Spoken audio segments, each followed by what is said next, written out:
Hello and welcome to episode 20 of Big Boss Battles, Big Boss Babble. Here with me as always is Dan.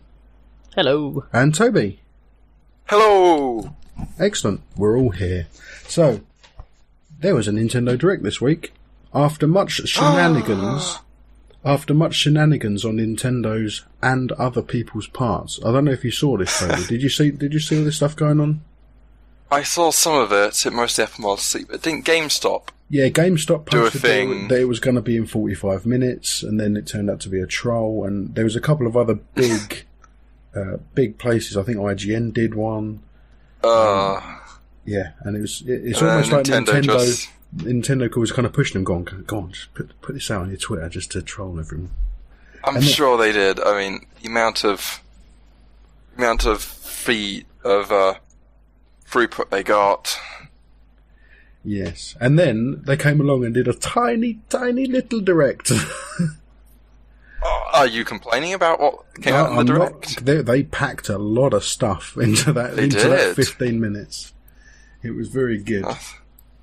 So I've got a list here. So let's just run down the list because Dan didn't see it, so he wouldn't have seen what came out. So The World Ends With You is being remade for the Nintendo I've heard Switch. good things about it, and it's exciting that I might actually get the chance to play it.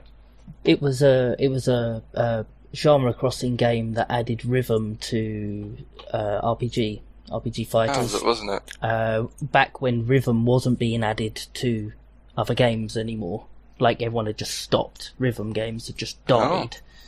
And yeah, they brought that out, and it was quite fun. Yeah, it's on the DS originally, wasn't it? It is, yeah. So they've basically had to rework the whole thing. Now it's only going to be on one screen. They haven't done a weird, because I know they released a couple of DS games on the Wii U and it had this weird setup. But no, they've rejigged it all down to a single screen game now, and yeah, it looks rather fun. So that's good. Some new Pokemon in Pokken Tournament came up next. I can't remember who though. Some person or other. Dave. Shu. Yeah. Oh, Mimic. They've put Mimikyu in it. Mew is in as a support. Blastoise is in it as well now, I think. So yeah, we've added a few new things in that. Up next was the new Kirby Star Allies game. What? So it's a new Kirby game called Kirby Star Allies. Star what? Star Allies, as in friends, buddies, that kind of thing. Made out of stars? Yes. Or is it like about a group of them that are allies to the stars? Yeah, collects you move about through using stars, don't you? You do. At least in the early Kirby games. Yeah. But yeah, it's a multiplayer game like they've done with a lot of the platformers. They've done multiplayer Kirby before as well, so it's up to 4 players. And they've now put in a feature into it that's not been in it since, I think, the N64 era, where power-ups can be combined.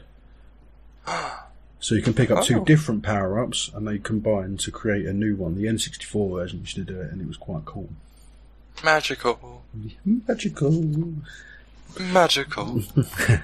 But yeah, it looks good. I've pretty much had all the Kirby games because they're fantastically fun to play with. What did they show next? Hyrule Warriors on the Switch. Ooh. So this is obviously a game that came out on the Wii U and the 3DS. Actually, is there a single exclusive to the Wii U now? Mario Maker. Actually, that came on the DS as well. That came out on the 3DS as well. There's unless that doesn't count. Didn't they get rid of some of the stuff on the... Wait, no. It was the 3DS version which was balked, wasn't it? With no sharing or something, wasn't it? I think so, yeah. Yeah, potentially. I know there was... Right. But apart from that, there's nothing exclusive for the Wii U anymore. But, really... I mean, this is actually a topic we can sort of branch off and talk about, and a lot of people are complaining about all the ports that are going to coming to the Switch. Now, in my mind, there's not really a problem with it because the Switch has almost outsold the Wii U already, proving that how little people bought the Wii U. And obviously, like to bring these games from the Wii U to the Switch probably didn't take a massive amount of work. It was probably just a quick rejig of stuff, and they've been able to push them out on the new system. Let's not underestimate the amount of time and effort. But what I'm saying is, it's not the same amount of effort as building a whole game from scratch. No, it is still work. Yeah. So, and a lot more people are gonna get it. I mean, Mario Kart 7 sold like nobody's business on the Switch. And it's basically the same game, just the same game with all the DLC. I don't think there's actually anything new in that at all. Mm-hmm. So I thought it had a slightly different logo on the front cover. Oh, well, yeah, okay. It says Deluxe on it. Yeah. Come on, man. But no, so this Hyrule Warriors seems to be the same kind of thing. All the different bits and bobs and DLCs and features that were in all the 3DS and the Wii U versions all in one big package. And I'm going to pick this up because I didn't play it on the Wii U. I played it briefly on the 3DS, and it was great fun. I'd never played any of the sort of Dynasty Warriors games, which is obviously what the one is based on. What? They just never looked like my kind of thing. They were just, it's a third. But you were wrong, right? Well, I've played a Zelda version of it, and it was fun. Whether that would translate to me playing like one of the other ones, I don't know. Or they're better. Imagine if every time you hear an officer, they say something like completely out of context and it doesn't make any sense. And then, like, every time you get a certain amount of kills, they just shout out something obscure. It's just like that. And then you get to know the officers, and then they're not in the campaign anymore, because historically they were killed off between these two missions. But when you get someone going, yeah, great, well done, you basically took out a whole army, and then there's someone like, you will not defeat me again. And it's full on, like, drama. It's very good. And all of the music in Dynasty Warriors, I'm surprised you didn't pick it up just because of the music, actually, Terry. Yeah. Because the music's all metal. Yeah, very good. What? So it's a game based around the sort of Chinese dynasty era, and it's got heavy metal in it. Yeah, it's wailing guitars. And I might have to look it up. Really good. Dynasty Warriors up to like 11 or something now, isn't it? There's a silly amount of them. And that's the main series. And they also do the ones that have the kind of Risk, like, overworld map. And then they did the Samurai series. And then there's another one as well. But they've done other ones, haven't they? Because obviously there was a Zelda one. They did a Fire Emblem one. I believe they did, yeah. And I'm sure there's a third one as well. Well, either way, you should look into it. Actually, I think I own one of them on Steam. And as we're cousins, you want to go bowling? You should be able to play it. So you should be able to play that. Let's have a quick look on the list. And if so, we must end this podcast Dynasty now. Warriors 8. Okay. Oh, that's a good one.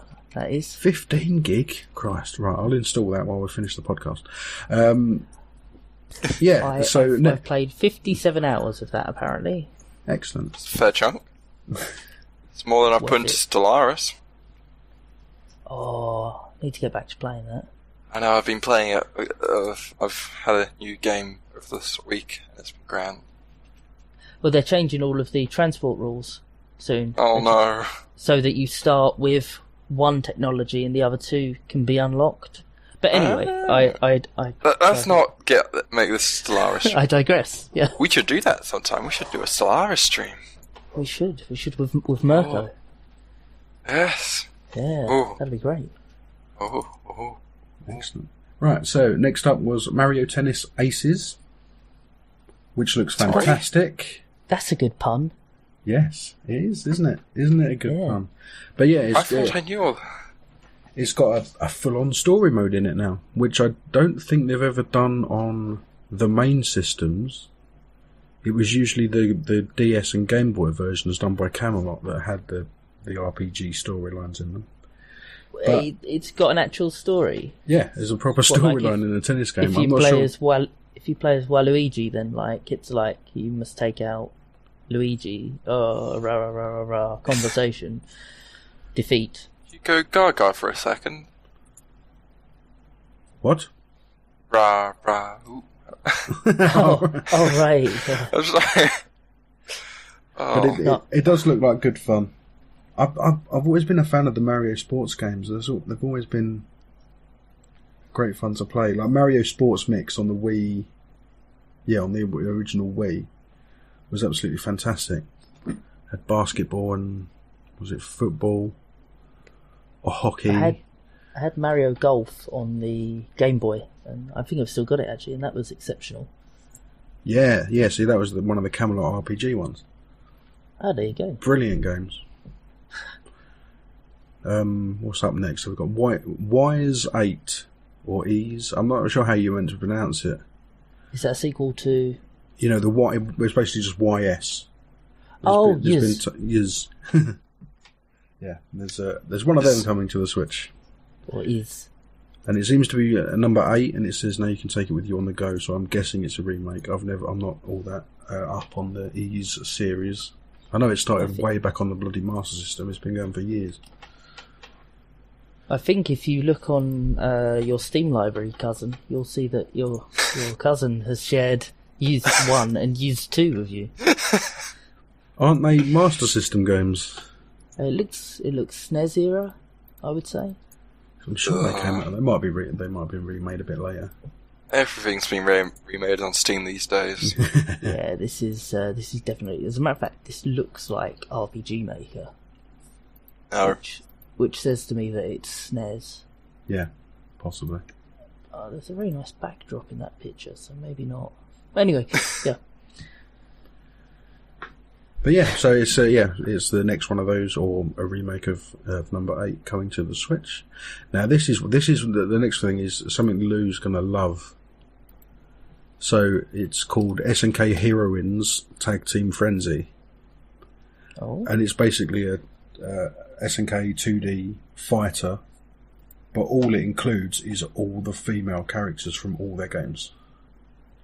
Seems like an odd choice, but okay. It's good to have another SNK fighter either way. Yeah, and it's a 2-on-2 tag match system like they've done before. Cool. And yeah, it looks really good. It looks very nice. It doesn't look like they're using the high-res graphics of the later ones. It looks like they are... Oh no, they are... Using the actual flat 2D style. No, actually, I've just looked at it. I must have not been paying attention when I actually watched the direct. It looks like they're using 3D models, but it is on a 2D plane. So that's kind of cool. I might pick that up as well because I do love the SNK fighters. Nothing wrong with a good fighting game as long as they've got enough variety in the characters and the movesets. You can get a lot of play out of them. Yeah, definitely. And I liked what's the other one that was all women? Skullgirls. Skullgirls was great fun. My sister plays that still. They tweak the characters like every couple of months, I think it is. They release these big patches that rebalance the game. So it's built a really dedicated competitive scene. Yeah.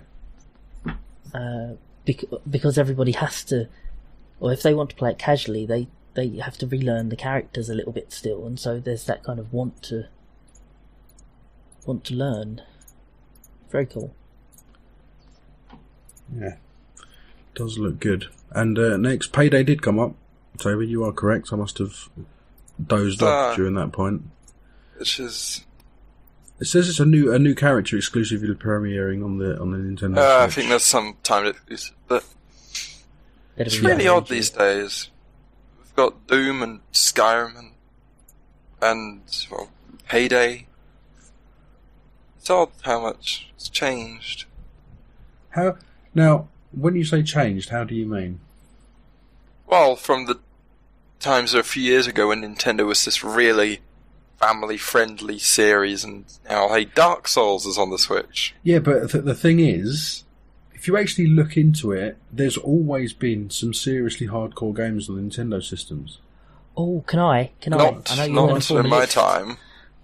I know you're going to form a list. In the times that I've known of it. Yeah, but even in your times, seriously, they've had Eternal Darkness on the GameCube was magnificent. Wasn't Resident Evil 2 going to be exclusive to the 64? I think it possibly was at some point, but it didn't. Resident Evil Revelations was exclusive to the 3DS. They came out on the Wii as well. I'm pretty sure. What, Revelations? Was it Revelations? No, Revelations was 3DS exclusive originally and then came to other platforms. No, Revelations was 3DS era. What was the ones that were on the Wii then? They were Umbrella Chronicles. Yes, that's the one. They were on-rail shooters. Yeah. But even so what we got on the Wii? So, Mad World? True. Mad World was a beat-em-up that was done in comic book style, so everything was in black and white, except one thing. The blood. And there was a lot of it. Basically, you were chucking people into, like, rotor blades of buildings, and it was over the top. Crazy stuff. What else was there? Sorry, on the Wii U, you had Zombie U. Yep. Zombie U was on there. House of the Dead Overkill was exclusive to the Wii for over a year, and that had, at the time, the most swear words in any game ever. Manhunt 2 came out on the Wii and used full motion controls for the murders. But even you go all the way back. Doom was on the SNES. There's never been a period where they were totally family friendly. There's always been adult stuff on Nintendo systems. They were just a bit more hidden and they weren't out there like the Marios and Zeldas. It was. Yeah, well, it does feel slightly. Anyway, it's interesting to see at the very least. No, I mean the thing that does feel weird is the fact that we're getting AAA third-party titles on the Nintendo system, because that hasn't happened in a long time. Outside of Capcom and the odd Ubisoft one, but the ones that are hitting other platforms as well. I mean, for so long, for 3 or 4 pieces of hardware, the games have had to be exclusive because of the gimmicks and the controls. Yeah, and the lower power of the systems generally as well. Because I remember on the Wii, in the Wii era, they were doing a lot of games that were coming out on all the systems. So you had the same games coming out on the Wii and the PlayStation 3 and the Xbox 360, but they were releasing completely different versions on the Wii. So there was a Ghostbusters game that came out, and on the PS3 and the Xbox 360, it was really top quality graphics and had the scans of the actual actors and everything in the games. But the Wii version was almost like a cartoon version of the game, and it was the same one that I think they made for the PSP. Ooh. So yeah, a bit weird, but they were good games.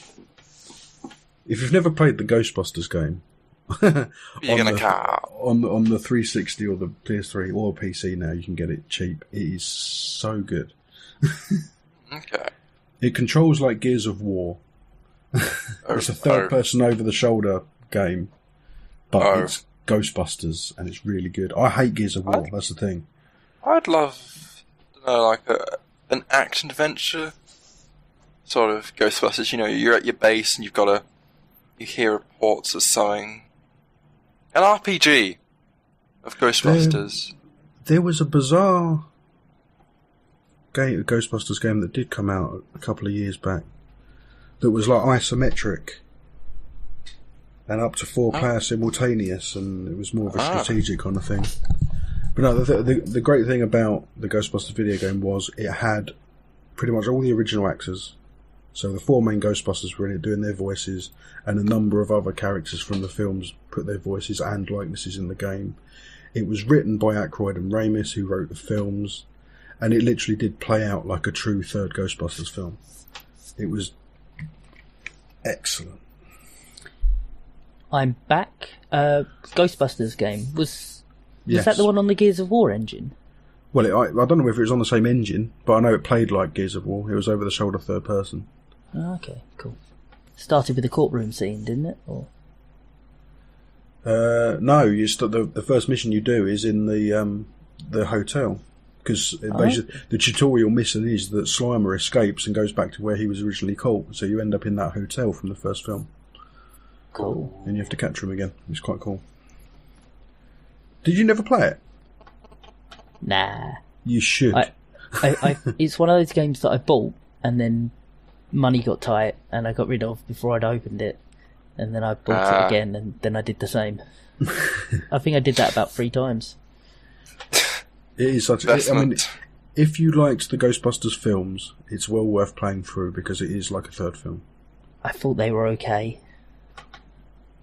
Fair enough. Yeah, but I thought they were okay enough that I, happily bought the game 3 times.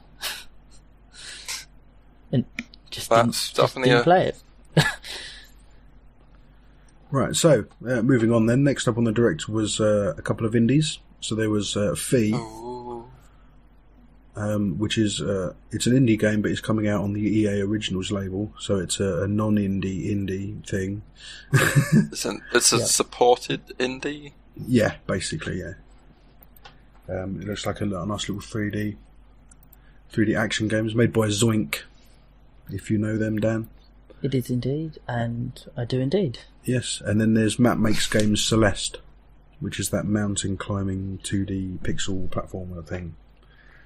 Oh, I think I saw something about that. Looks kind of cool. Yeah, it seems to... The way the levels are laid out, it almost seems to play a bit like Meat Boy. You're doing weird, crazy double jumps through spikes and all round crazy things. Ooh, something, if I can quickly bring it up. I heard reports that Super Meat Boy is now out on the Switch. It isn't is. It? Yes, it came out a couple of days ago. And that it got the same level of sales that it did when it first came out on the Xbox, which is really interesting. Yes, it sold a lot. And it was... Yes, because it is a newer version on the Switch as well. Oh. It's Super Meat Boy Forever, and it's got extra stuff in it, I think. Okay, still interesting that however many years after. Yeah, but again, it's one of those things you've never been able to play portable. I think that's the real thing with the Switch. People go, I love this game, I might have it on 4 other things, but I want this portable. So the Switch has just hit the biggest pocket of gold ever. I mean, on the portable note as well, it's about having it officially on the portable, because a lot of these games could be run through jimmying devices and stuff, and let's face it, some of us do get emulators and ROMs for every game but then when they officially re-release the games, we go out and buy them still.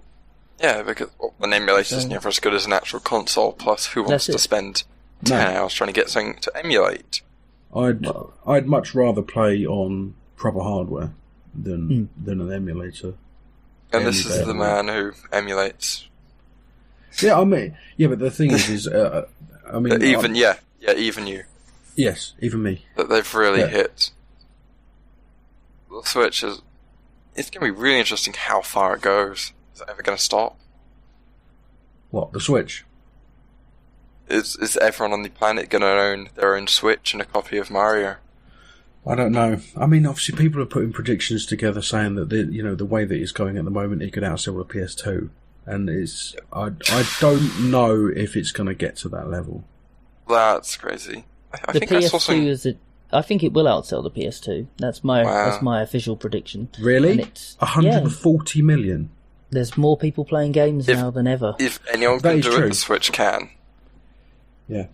But I think the Switch is going to go the same way as the 3DS range and the DS range, is that there is going to be multiple versions and they're going to kind of fold them all in to come under one umbrella. Yeah, I mean, if you add up the DS and 3DS sales, they outsold the PlayStation. If you add up the Game Boy, Game Boy Advance, Game Boy SP sales, they outsold the PlayStation 2 as well. But because they did slight iterations that didn't include backwards compatibility, like with the 3DS and... was it the Advance? Yeah, it was the Advance, where the cartridge didn't work over.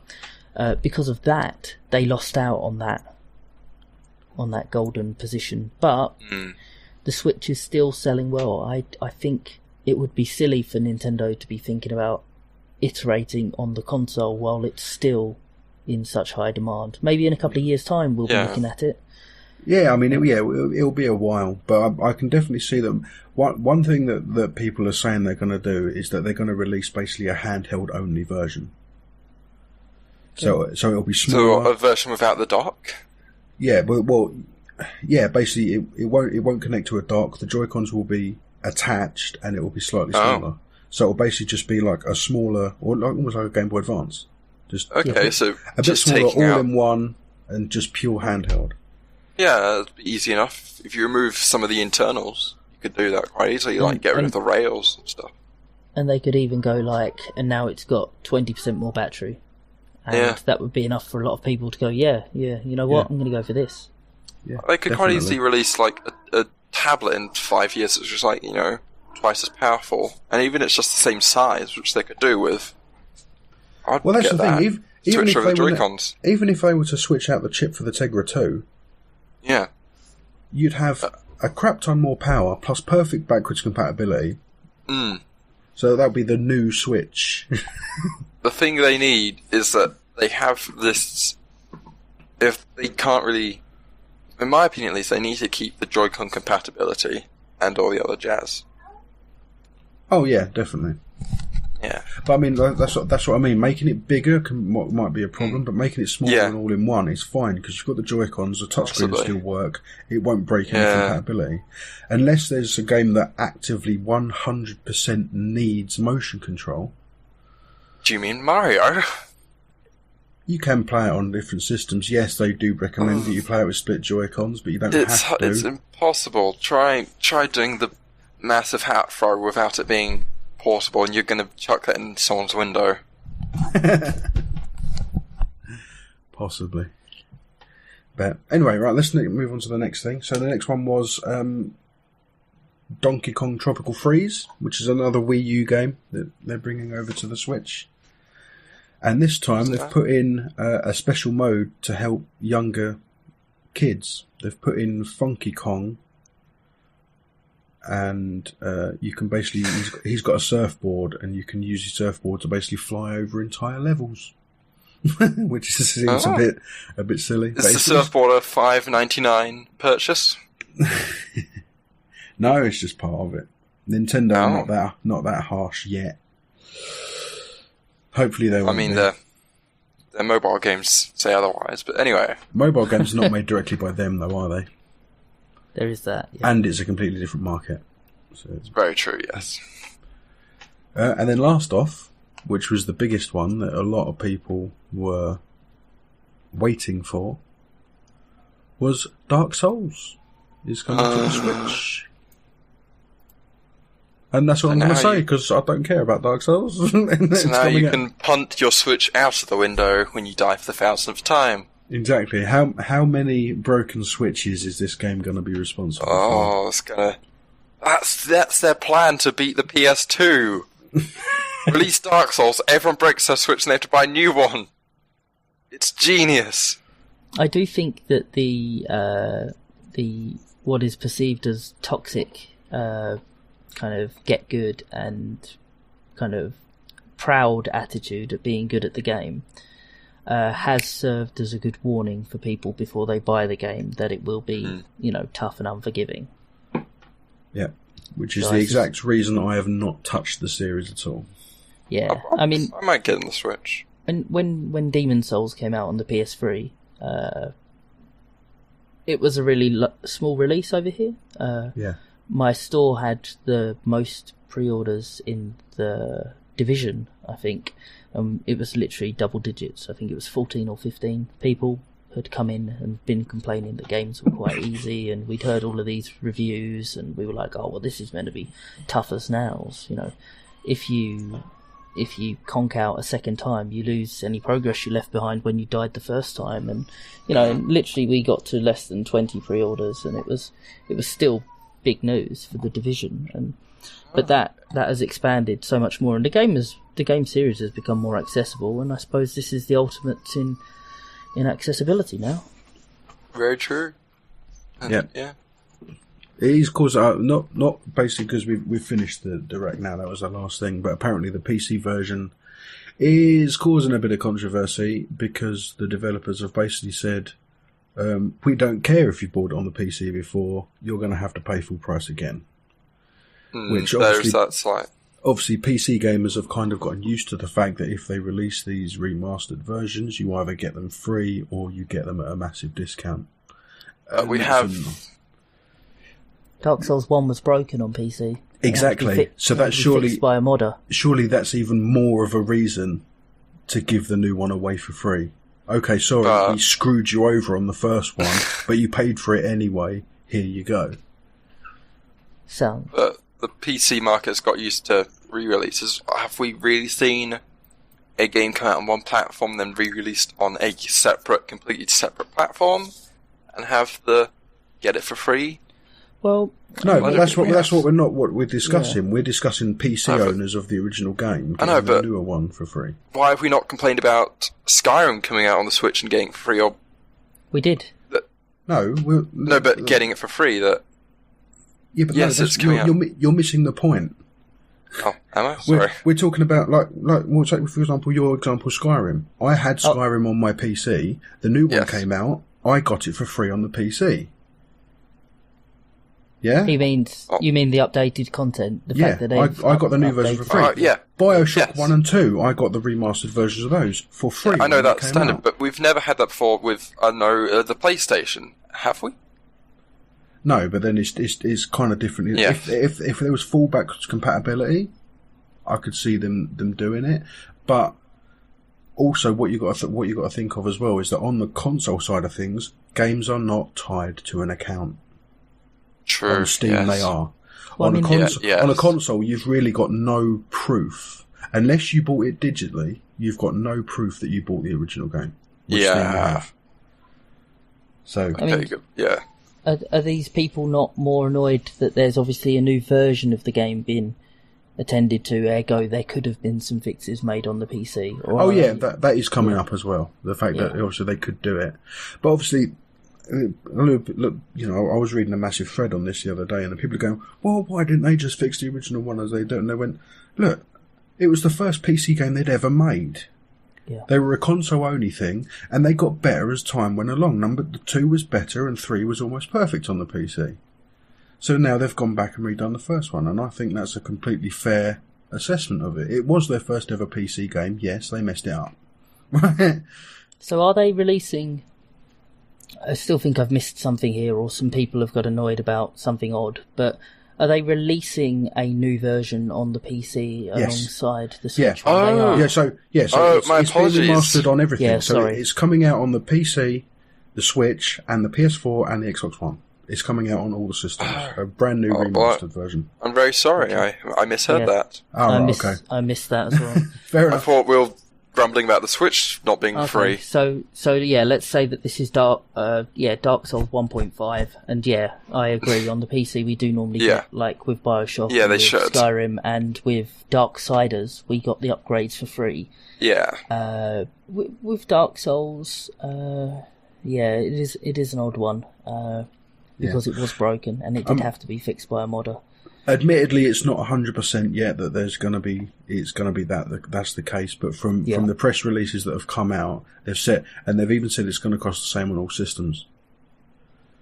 Oh, full price, blimey! So, and that's, to be honest, when it comes to a PC game, you don't buy PC games for £50. No, it's not unless it's Civilization. Crusader Kings. Yeah, but PC games don't cost £50. It's as simple as that. So if they do bring it out at the same price and everything, they're biting themselves in the arse. Is Dark Souls the first one backwards compatible on the Xbox? I think so. I think my nephew's got it. Okay. I didn't know if they were going to run with that angle of, that this is the only way you can play Dark Souls on the Xbox One, on the PS4. Obviously, with the PC, that argument doesn't work. That's what I was going to go with, but I'm pretty sure that Dark Souls or Dark Souls 2 is backwards compatible. Yeah, it is. Yeah, it certainly is. But anyway, that brings us to the end of the Direct. Now, I believe you had something you wanted to bring up, Toby. I did? What do you always want to talk about? Oh. PUBG sold things on the Xbox and it's doing amazing and it's the best game ever. Woo. It's past 3 million sales on the Xbox. Yes, 3 million. Despite the massive backlash that it was getting about being broken. Yeah, that I've heard. People were just numb to it and just followed the hype and the sensation. I don't know how many active players they've got. It's so good that people accept the difficulty. Yeah, I mean, it could be that. I mean, it is enjoyable when you're playing it. It's tense. It's very tense. I presume it's even more tense than the 20 FPS or whatever it's getting on the Xbox. It's I've heard various things. It's a bit of a mess. But I mean, because it's so tense, I suppose, when you're playing it the early times, you don't really notice anything wrong with the game. There's no point where I've died while playing that game where I've felt like, oh, someone clipped through a wall to shoot me, or anything like that. There's enough then, mate. So yeah, but yeah, it sold a lot. It's going to keep selling a lot. Yeah, and obviously they also came out and said they wanted to get it on other systems as well, didn't they? I believe they did. They came out and basically said they wanted it on everything. Sony said they didn't want it on there at the minute. Yeah, which seems completely bizarre considering they put games like Black Tiger on there. That was the response that I saw as well. So, but yeah, I don't know. And I mean, Nintendo I can understand because their quality control is through the roof. I'm quite surprised that Skyrim's on the Switch, considering that, because there is still bugs in that game. I've run into a few of them on the Switch. They haven't fixed them. Although Bethesda's, they're not bugs, are they? They're features. So it makes sense, really, that it's come to that PlayerUnknown Battlegrounds has come to Microsoft, because obviously their previous best-selling game of all time was another, which they now own, was another game that launched incomplete. Which was Minecraft. Minecraft. So, yeah. I wouldn't say Minecraft released incomplete.